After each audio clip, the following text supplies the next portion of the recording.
Hey everybody, it's the 12th episode of the second season of the 1980s version of the Twilight Zone, otherwise known as The Road Less Traveled. And I think we all, at some point in our lives, wish we had taken the road less traveled. You know what? It's sort of a point of pride, I think, for people to go the other way. To be sort of individual and be unique. To not always feel like their life is just going Not me! I go the main way all the way. Never take a detour. There's wolves! There's wolves in the other paths. You don't want to go that way. The spooky trees. Stay to the yellow brick road. That's what I say. You gotta see the wizard. Remember that episode of the Twilight Zone? With Lancelot? And that punk rocker from England, they went off to see the wizard at the end of that one. You remember it. It was exactly like that. It was like a yellow brick road or something. And it was the road less traveled because they were supposed to go the other way, weren't they? Anyway, this is a nice title. I like it. And I'm curious what they do with the title.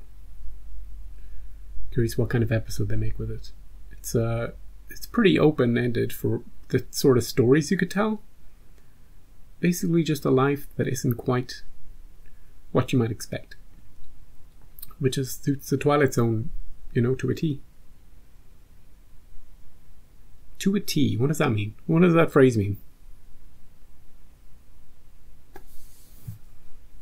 What does it mean?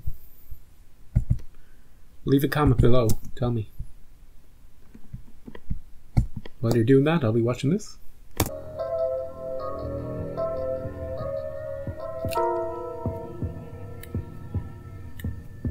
Let's keep swinging on its arm. 1.2. It's on its way. What are we watching? What if you can read our minds? Read our minds? Real mad, Vegas. Keep it quiet. Hey, kid. Daddy, I'm scared.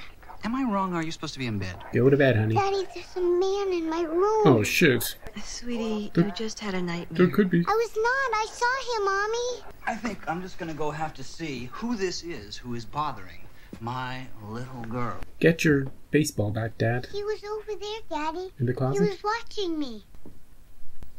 That's just clothes.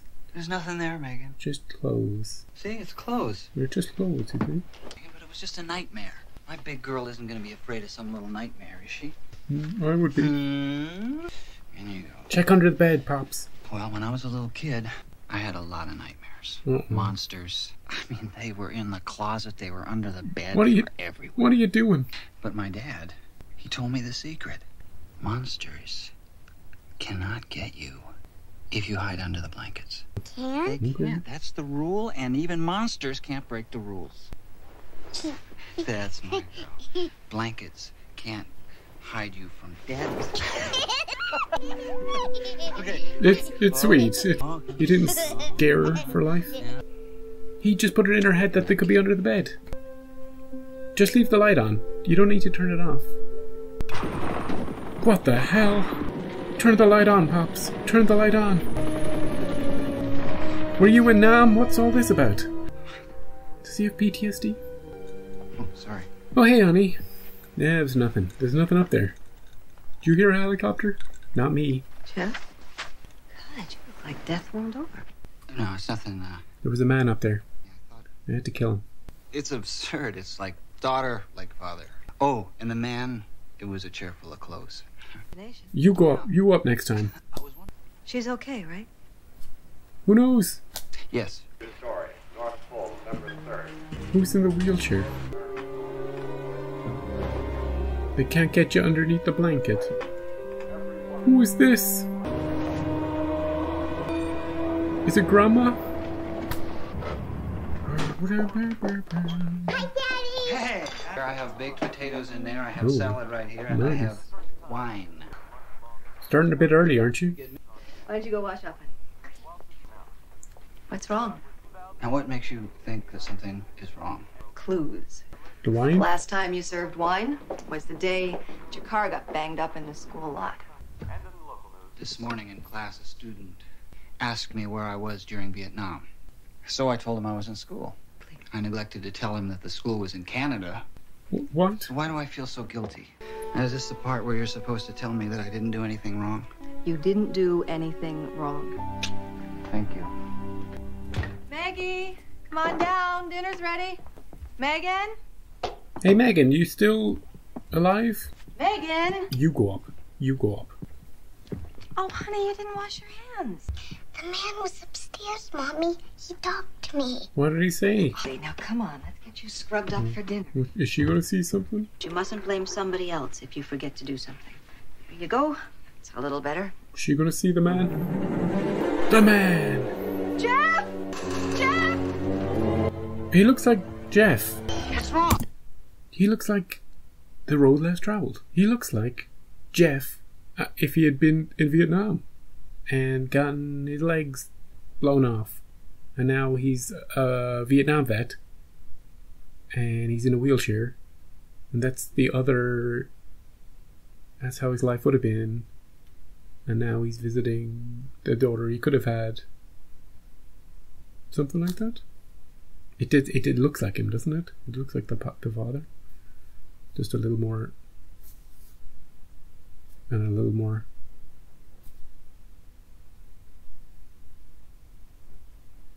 That's my theory, anyway. Did you see him? Did he come past you? What? Who? The Come man, past me? the Who? man in the wheelchair. I saw him in the mirror, and then he must have come past you, Jeff. Hey, wait a minute. I mean, I think I would have noticed somebody coming past me in a wheelchair. And besides, how could anybody get a chair down these stairs? Yeah. He's gone, Mommy. Oh, Maggie. We should move. We should move out. What the hell is going on here?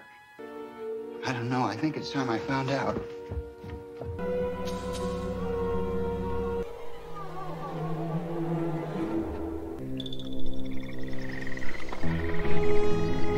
Hey, fella. Get your head in the game. We're gonna get killed. He's lost it. He's lost it. It's me. It's just me. He was back there. I'm the reason he's here. Didn't do anything. Oh, no. I can think of something I did. I got drafted. He dodged But it. I chose Canada. He dodged the draft. I copped out on Vietnam. That's what he meant earlier about Canada. And now it looks like Vietnam is catching up with me. Maybe I was supposed to die there. Maybe he got killed because I wasn't there. No. This is just your guilt talking, not you. You saw him though. You said no to a dirty little undeclared war. All I know is that I have to leave because if I go somewhere, then he'll follow me and you and Megan will be safe. Yeah, Maybe, but maybe not. Whatever this is, we've got to face it together. Well, give him a night at a motel, see if it works. You are right. Oh, that's not his wife. He's gone crazy again. Crazy. I don't think he should be driving. He could space out. Yes, Susan. Your husband's on 5. I've been so worried. Is it you? Of course it's me. You sound really strange. Is this the man? Strange. I'm fine. Denny, how are you? You haven't called me Denny since high school. Oh, it's the other one. It's the other one. Jeff? I just need to see you, Denny. I'm at home now, Denny, and I need to see you. Okay, I'll be right there. Hey, Hi. I'm here to see my wife. Denny's here? She went home about 5 minutes ago, right after you called. I didn't call her. Right after I called. I didn't call. I put you through not 10 minutes ago. Yeah. I ought to be able to recognize your voice by now. Go home. It's the other you. He's gonna talk to your wife. Honey?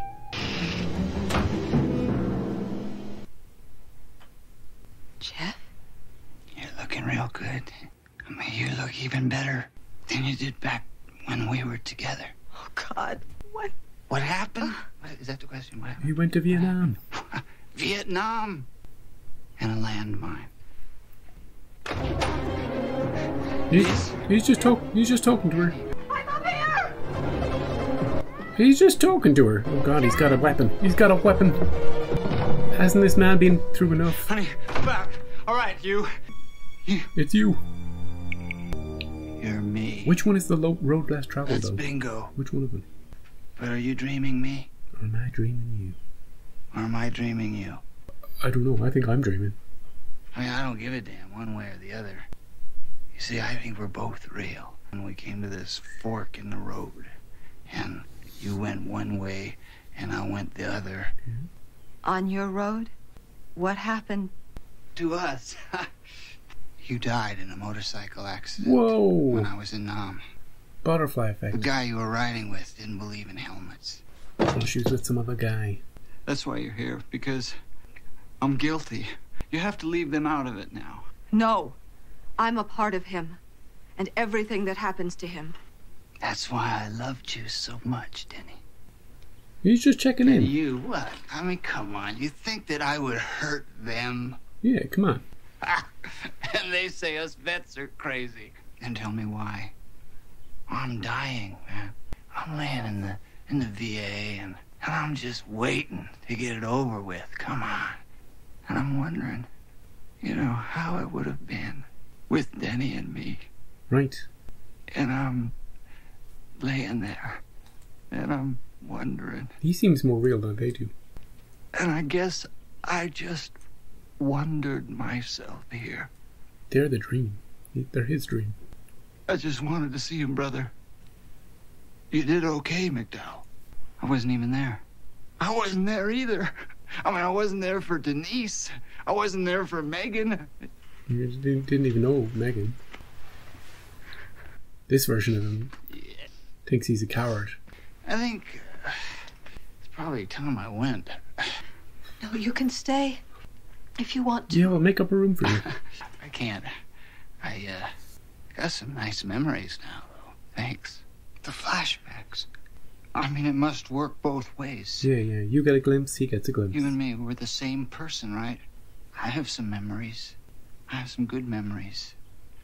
Yeah, do you want him? Maybe if we touched. No, you don't know what you're talking about now. It's the day that Denise and I got married. Our honeymoon. But you don't want his the memories. The day Megan was born. Because then you'd have all that stuff about all those men dying around you. I mean, you'd be waking up with nightmares. You'd be screaming. This is a heavy one. Is he going to do it? Going to be brave? I'm not afraid of a few nightmares. Wow. I can always just crawl under the blanket. Oh, nice. Nice callback. Well, what if we destroy the fabric of the universe?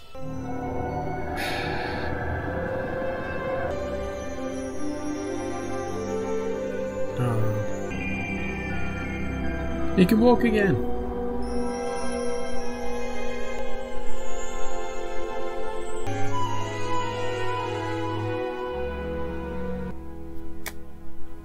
I guess we're both heroes, huh?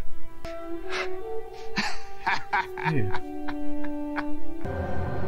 Oh, careful. The universe. The universe.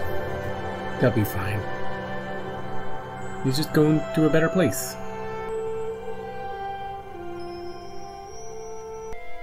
How are you doing, Jeff? Proud of yourself? We make our choices, and afterwards wonder what the other road was like. Jeff McDowell found out and paid the toll. A lesson in courage and cartography from the map makers of the Twilight Zone. Those damn cartographers. Jeez. They got a dark sense of humor. I'd like to see a map of the Twilight Zone. Rod used to talk about the center of the Twilight Zone, the outskirts of the Twilight Zone, all the time.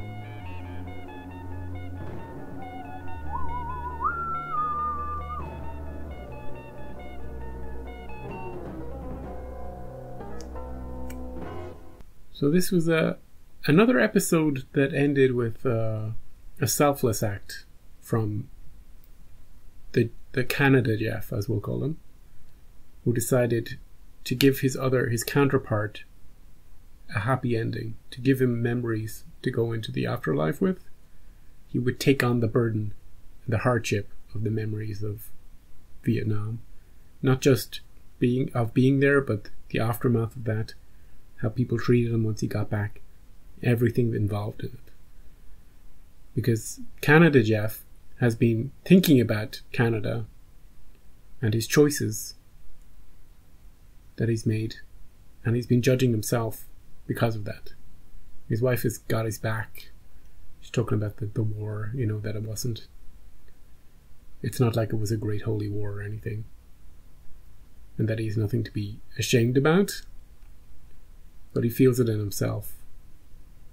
So at the end, when he chooses to trade memories, he's making a brave choice, something he felt like he didn't make back then. So it's a selfless act, a kind of a wholesome thing, a wholesome act, character building, and hey, it's a neat little idea. Two people's lives, just one moment, one change, vastly different experiences, and then they collide again later on and see how things went in both worlds, and get an appreciation for all of that. I thought it was a nice little story. There's not much else to say about it. Just a nice little short story that started out like a monster in her closet. Started off real spooky.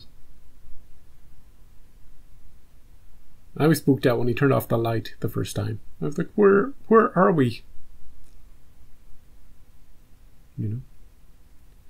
And then he didn't even check on his daughter when he turned the lights back on to make sure she was okay. Did you see that, honey? What? All the weird stuff that Daddy saw.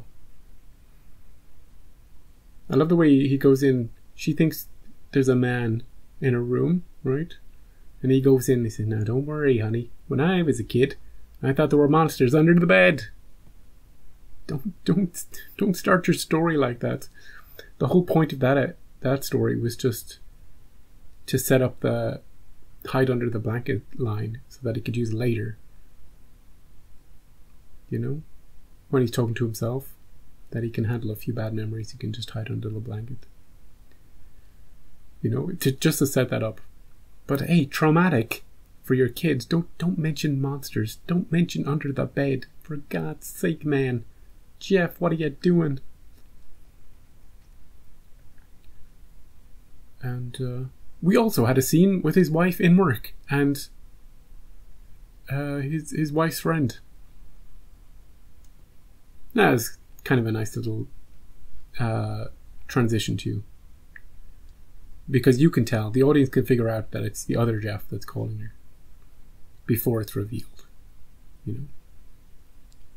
But yeah, once the daughter said that he was nice, all jeopardy was taken away from the episode, and it just turned into what the episode actually was, kind of a sweet, melancholy tale. So yeah, I liked it. Next episode's called The Card. Is this your card? Or maybe We Wish You a Merry Christmas. Be My Valentine? Maybe it's a cue card? All sorts of things. Maybe it's the Joker. In the Twilight Zone, it's always the Joker. Come back next time to see what the card is. Whether or not the Joker. Or if it's the Ace of Spades. I'll see you then.